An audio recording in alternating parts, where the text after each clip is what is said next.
ನಮಸ್ಕಾರ.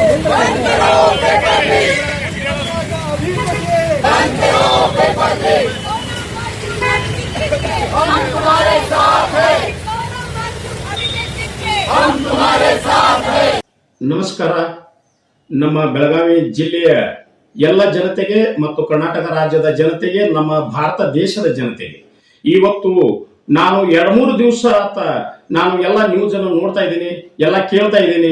ಇವತ್ತು ಪ್ರಜಾಪ್ರಭುತ್ವ ದೇಶ ಆಗಿ ಉಳಿದಿದೆಯಾ ನಮ್ಮ ದೇಶ ಅಂತಕ್ಕಂಥ ಕ್ವಶನ್ ಮಾರ್ಕ್ ನಾನು ಮುಂದೆ ಬರ್ತಾ ಇದೆ. ಈ ದೌರ್ಜನ್ಯವನ್ನ, ಈ ಒಂದು ಆಗತಕ್ಕಂಥ ಅನ್ಯಾಯವನ್ನ ಖಂಡನೆ ಮಾಡಲು ಯುವ ಶಕ್ತಿ ಎದ್ದು ನಿಲ್ಲಬೇಕು. ಯಾಕತನ ಹೇಳಕ ಬಯಸ್ತೀನಿ ಅಂದ್ರೆ, ಇವತ್ತು ದೇಶದಲ್ಲಿ ನಡೀತಕ್ಕಂಥ ಒಂದು ಸೋನಂ ವಾಂಗ್ಚುಕ್ ಅಂತಕ್ಕಂಥ ನಮ್ಮ ದೇಶದ ಕಟ್ಟ ಕಡೆಯ ಜಮ್ಮು ಕಾಶ್ಮೀರದಲ್ಲಿ ಒಂದು ಲಡಾಖ್ ಅಂತಕ್ಕಂಥ ಒಂದು ಸಣ್ಣ ಹಳ್ಳಿಯಲ್ಲಿ ಹುಟ್ಟಿದಂತ ವ್ಯಕ್ತಿ. ಅವನು ಕೂಡ ಸೈಂಟಿಸ್ಟ್ ಇದ್ದಾನೆ, ಅವನು ಕೂಡ ಪರಿಸರವಾದಿ ಇದ್ದಾನೆ, ಅವನು ಕೂಡ ಜನರಿಗೆ ಅನ್ಯಾಯ ಆಗತಕ್ಕಂತ ಒಂದು ಧ್ವನಿಯಾಗಿದ್ದಾನೆ. ಅನ್ಯಾಯ ಆದದನ್ನು ನೋಡಿ ಅವನು ಕೂಡ ಒಂದು ಪ್ರತಿಭಟನೆ ಮಾಡತಕ್ಕಂತ ಒಂದು ಶಕ್ತಿಯನ್ನು ಹೊಂದಿದ್ದಾನೆ. ಅವನು ಅಷ್ಟೇ ಅಲ್ಲ, ಅವನ ತಂದೆಯೂ ಕೂಡ ಸೈಂಟಿಸ್ಟ್ ಇದ್ದ. ಆ ಸೈಂಟಿಸ್ಟ್ ಇದ್ದಂತ ಅವರ ತಂದೆ ಉಪವಾಸ ಕೊಟ್ಟಾಗ ಈ ದೇಶದ ಪ್ರಧಾನಮಂತ್ರಿ ಆದಂತ ಶ್ರೀಮತಿ ಇಂದಿರಾ ಗಾಂಧಿಯವರು ಸ್ವಂತ ಹೋಗಿ ಅವನಿಗೆ ಜ್ಯೂಸ್ ಅನ್ನು ಕುಡಿಸಿ ಅವರ ತಂದೆಯನ್ನ ಉಪವಾಸದಿಂದ ಎಬ್ಬಿಸುವಂತ ಉದಾಹರಣೆಗಳನ್ನು ನಾನು ನೋಡಿದ್ದೀನಿ. ಅದೇ ರೀತಿ ಇವತ್ತು ನಮ್ಮ ದೇಶದಲ್ಲಿ ಆಗತಕ್ಕಂತ 22 ನೀಟ್ ವಿದ್ಯಾರ್ಥಿಗಳ ಸಾವಿಗೆ ಕಾರಣವಾದಂತ ಈ ನಮ್ಮ ಕೇಂದ್ರ ಸರ್ಕಾರ 22 ಮಂದಿನ ಕೊಲೆ ಮಾಡಿರಲ್ಲ, 22 ಮಂದಿನೆಲ್ಲ ಸಾಯಿಸಿರಲ್ಲ. ಅದಕ್ಕೆ ಹೊಣೆ ಯಾರು? ಇವತ್ತು ನೀಟ್ ಎಕ್ಸಾಮ್ ಅನ್ನ ನೀಟಾಗಿ ನೀವು ಮಾಡಿದ್ರೆ ಇವತ್ತು 22 ಮಂದಿ ಬಂಗಾರ ಅಂತ ನಮ್ಮ ಮಕ್ಕಳು ಸಾಯ್ತಿದ್ರ. ಅದೇ ನಿಮ್ಮ ಮಕ್ಕಳ ಸತ್ರ ನೀವು ಗಪ್ಪಿರ್ತೀರ. ಅದಕ್ಕಾಗಿ ದಯಮಾಡಿ ಇವತ್ತು 22 ಮಂದಿನ ಸಾವಿಗೆ ಕಾರಣ ಆದಂತ ನಮ್ಮ ಕೇಂದ್ರ ಸರ್ಕಾರ, ಅದಕ್ಕಾಗಿ ದಯಮಾಡಿ ಅವತ್ತು ಒಂದು ವ್ಯವಸ್ಥಿತವಾದಂತ ನೀಟ್ ಎಕ್ಸಾಮ್ ಅನ್ನ ಕಂಡಕ್ಟ್ ಮಾಡಿಲ್ಲ ಅಂತಕ್ಕಂಥ ಕೂಗು ನಮ್ಮ ಯುವ ಪೀಳಿಗೆಯಲ್ಲಿ ಇದೆ. ಆ ಯುವ ಪೀಳಿಗೆಗೆ ಅನ್ಯಾಯ ಆದಂತ ಇವತ್ತು ಕೇಂದ್ರ ಶಿಕ್ಷಣ ಸಚಿವರಾದಂತ ಧರ್ಮೇಂದ್ರ ಪ್ರಧಾನ್ ಇವತ್ತು ರಾಜೀನಾಮೆ ಕೊಡಬೇಕು. ನಾನು ಮೋದಿ ಅವರಿಗೆ ಇಟ್ಟ ಕೇಳ್ತೀನಿ, ನೀನು ವಿಶ್ವ ಮಾನವ ಅಂತ ಹೇಳ್ಕೊತ ಹೊಂಟಿಯ. ವಿಶ್ವ ಮಾನವನ ಕಾಲದಲ್ಲಿ ಇಂಥದ್ದು ಆಗಿರಕ್ಕಿಲ್ಲ, ಬಸವಣ್ಣನ ಕಾಲದಲ್ಲಿ ಇಂಥದ್ದು ಆಗಿರಕ್ಕಿಲ್ಲ. ಒಬ್ಬರಿಗೆ ಅನ್ಯಾಯ ಆಗಿಲ್ಲ, ಒಬ್ಬರಿಗೆ ಅತ್ಯಾಚಾರ ಆಗಿಲ್ಲ, ಒಬ್ಬರಿಗೆ ಬಿದ್ದು ಹೋಗತಕ್ಕಂಥ ಸಮಾಜನ ಎತ್ತತಕ್ಕಂಥ ವಿಶ್ವ ಮಾನವ. ಅವನ ಹೆಸರು ಹೇಳ್ಕೊಂಡು ಮೋದಿಯವರೇ ತಾವು ದೊಡ್ಡವರಾಗಿರಿ. ದಯಮಾಡಿ ನಿಮ್ಗೊಂದು ನಾನು ಹೇಳ ಬಯಸ್ತೇನೆ, ಇವತ್ತ ಸೆಷನ್ ಚಾಲುವಾಗ್ಯದ.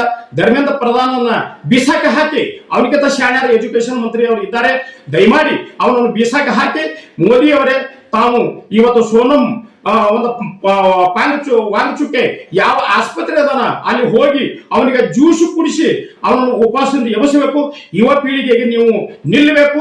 ಯುವ ಪೀಳಿಗೆ ನಿಮ್ಮ ಹಿಂದ ಅವರೆಲ್ಲ ವಿಚಾರ ಮಾಡ್ತಿದ್ದಾರೆ.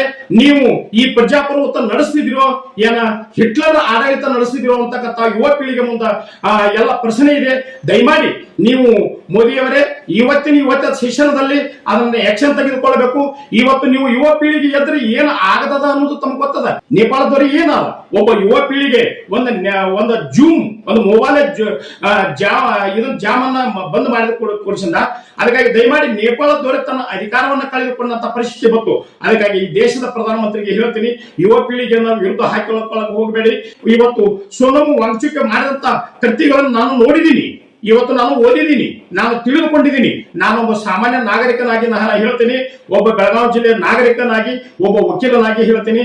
ಇವತ್ತು ಸೋನಂ ವಾಂಗ್ಚುಕ್ ಅಲ್ಲಿ ಸುನೋ ಅನ್ನತಕ್ಕಂಥ ಚಳಿಗಾಲದಲ್ಲಿ ಬರ್ತಕ್ಕಂಥ ಎಲ್ಲ ಸುನೋಗಳನ್ನು ಕ್ರೋಢೀಕರಣ ಮಾಡಿ ಇವತ್ತು ನೀರನ್ನು ಸ್ಟಾಕ್ ಮಾಡಿ, ಚಳಿಗಾಲದಲ್ಲಿ ಬರ್ತಕ್ಕಂಥ ನೀರನ್ನು ಎಲ್ಲ ಸ್ಟಾಕ್ ಮಾಡಿ ಇವತ್ತು ರೈತರನ್ನ ಲಡಾಖದಲ್ಲಿ ಹೋಗಿ ನೋಡ್ಬೋದು. ಇವತ್ತು ಅದನ್ನೆಲ್ಲ ರೈತರಿಗೆ ನೀರು ಕೊಟ್ಟಂತ ಒಬ್ಬ ಉದಾಹರಣೆ ಅದಾನ. ಆಮೇಲೆ ಅನ್ಯಾಯ ಅತ್ಯಾಚಾರ ಆದಲ್ಲಿ ಉಪವಾಸ ಕೂತಾನ, ಆಮೇಲೆ ಪ್ರತಿಭಟನೆ ಮಾಡಿದಾನ.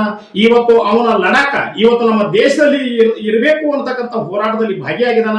ಅದಕ್ಕಾಗಿ ಇವತ್ತು ಅಲ್ಲಿ ಎಷ್ಟೋ ಎಜುಕೇಶನ್ ಸೊಸೈಟಿಗಳನ್ನು ಕಟ್ಟಿದಾನ, ಯೂನಿವರ್ಸಿಟಿ ಮಾಡಿದಾನ.